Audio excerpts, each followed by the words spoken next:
Happy Sunday ninyo guys. Wala kasi akong pasok ngayon. Tapos ngayon gagawa lang ako ng video na to. I-share ko sa inyo na kung paano mag-check na sasakyan kung balak nyo bumili. Yung mga sikanan kasi brand new mahal talaga. Para hindi rin kayo na lalo magastuhan. At saka maganda rin magpasama kayo ng mekaniko para hindi kayo malakihan talaga. Ito lang gagawin nyo guys kung kaya nyo naman.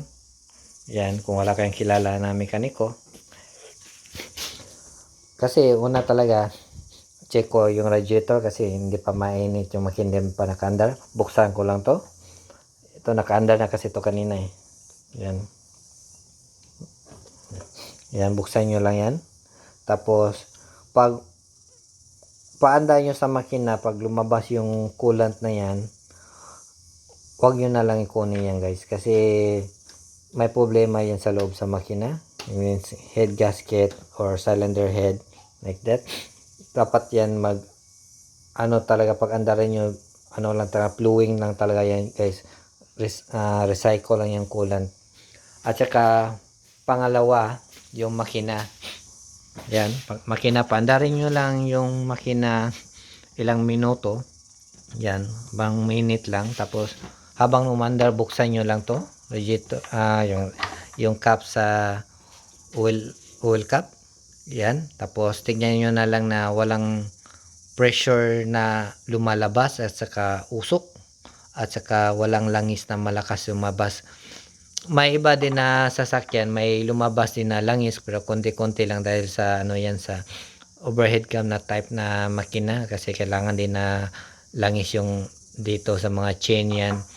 Kasi mostly na kasi ngayon timing chain eh. Tapos yan. Pagkatapos yung check yan, dito rin sa dipstick, tignan nyo, wala siyang usok lumalabas habang umandar. Kahit pagpatay nyo sa makina din, tingnan nyo rin pag wala siyang usok, makita nyo yan pag walang lumabas yan.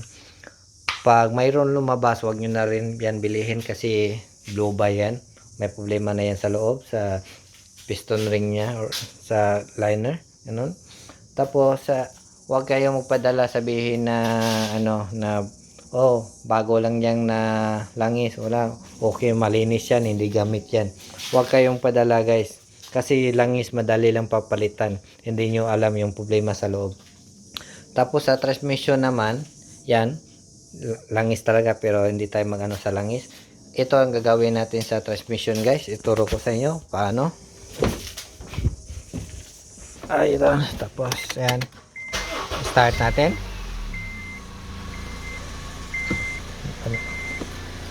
Yan muna. Ang una ko gagawin guys, yan, habang naka-start yan, dapat safety kayo, handbrake, naka-handbrake, tapos foot brake. Yan. Ang gagawin ko yan talaga, reverse, tapos neutral, drive, tapos ibalik ko sa neutral, ibalik ko sa reverse. Pag may marinig kayo na malakas na boom, boom, ganon guys, yung parang lagapak sa transmission, huwag nyo bilhin yan kasi nagji-jerking yan, may problema yan sa loob. At saka kung okay naman, wala kayong marinig, yan ang niya, i-road test nyo naman. Pag magro-road test kayo, dito yung tingnan nyo, dapat tatakbo kayo, dapat mag-change gear, simula 1, 2, baakyat naman sa 3, tapos naman yung makina, kasi makina, angat naman yan. Dapat talaga baba yan sa numero na yan, 1, 2, 3, 4, ganon. Kung hindi nyo makita ang ganon, mayroon din kasi iba maggalaw, mahina siya. May katulad yung isang linggo pumunta dito, tapos sabi ko sa kanya, i-suggest lang muna na palitan ng langis kasi pag check ko sa langis ang dumi talaga. Yan, siguro sa next week babalik na yon kasi wala pa daw siyang pera. Yan guys, ayun lang ang share guys. Dapat maano rin nyo na may idea rin kayo kung paano bumili ng sasakyan. Yan guys, sa susunod ulit mag-isip naman ako kung ano i-share ko sa inyo. Thank you.